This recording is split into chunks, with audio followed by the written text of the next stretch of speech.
पूर्व राष्ट्रपति Pranab Mukherjee corona virus से संक्रमित हैं और इस वक्त अस्पताल में भर्ती हैं।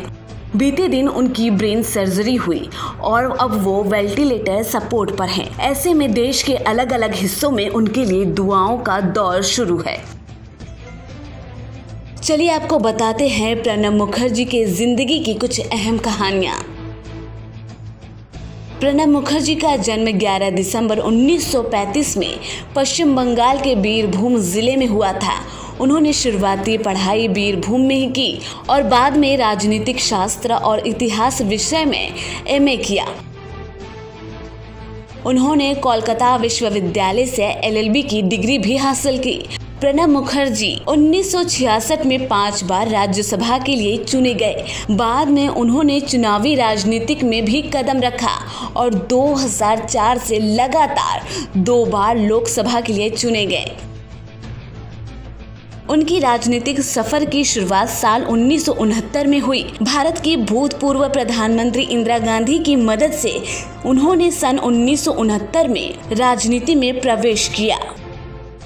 तब वो कांग्रेस टिकट पर राज्यसभा के लिए चुने गए। 1973 में वे केंद्रीय मंत्रिमंडल में भी शामिल कर लिए गए। इसके बाद वो 1975, 1981, 1993, 1999 में फिर राज्यसभा के लिए चुने गए। उनकी लिखी गई आत्मकथा में साफ तौर से कहा गया कि वे इंदिरा गांधी के बेहद ही करीबी थे। जब आपातकाल के बाद कांग्रेस की हार हुई तब इंदिरा गांधी के साथ उनके सबसे विश्वस्त सहयोगी बनकर उभरे थे प्रणब मुखर्जी।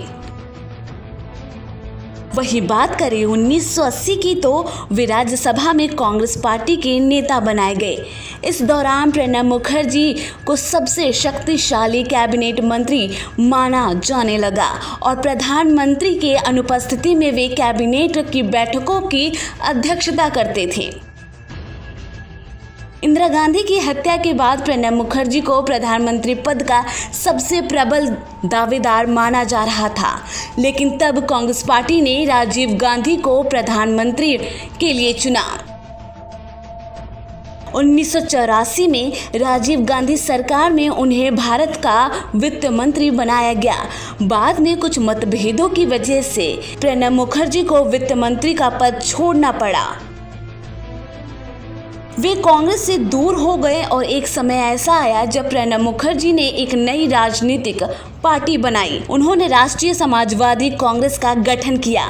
दरअसल वो अपने मत को लेकर अस्पष्ट थे और अपना विरोध दर्ज करवाना जानते थे, इसलिए राजीव गांधी से उन्होंने दूरियां बनाई। वीपी सिंह के कांग्रेस छोड़ने के बाद पार्टी की स्थिति डावाडोल हो गई। बाद में कांग्रेस ने प्रणब मुखर्जी पर फिर से भरोसा जताया और उन्हें मनाकर पार्टी में वापस ले आए। साल 2009 से 2012 तक मनमोहन सरकार में फिर से भारत के वित्त मंत्री रहे। जब कांग्रेस ने उन्हें अपना राष्ट्रपति उम्मीदवार चुना तब प्रणब मुखर्जी ने वित्त मंत्री पद से इस्तीफा दे दिया।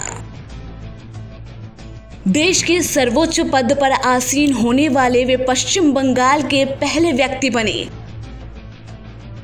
राष्ट्रपति के तौर पर 5 साल के लिए अपने कार्यकाल के दौरान प्रणब मुखर्जी ने राजनीतिक जुड़ाव से दूर रहकर काम किया।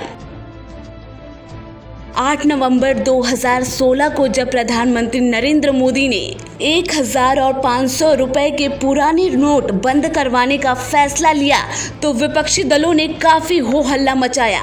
इसका असर संसद के कामकाज पर भी दिखा।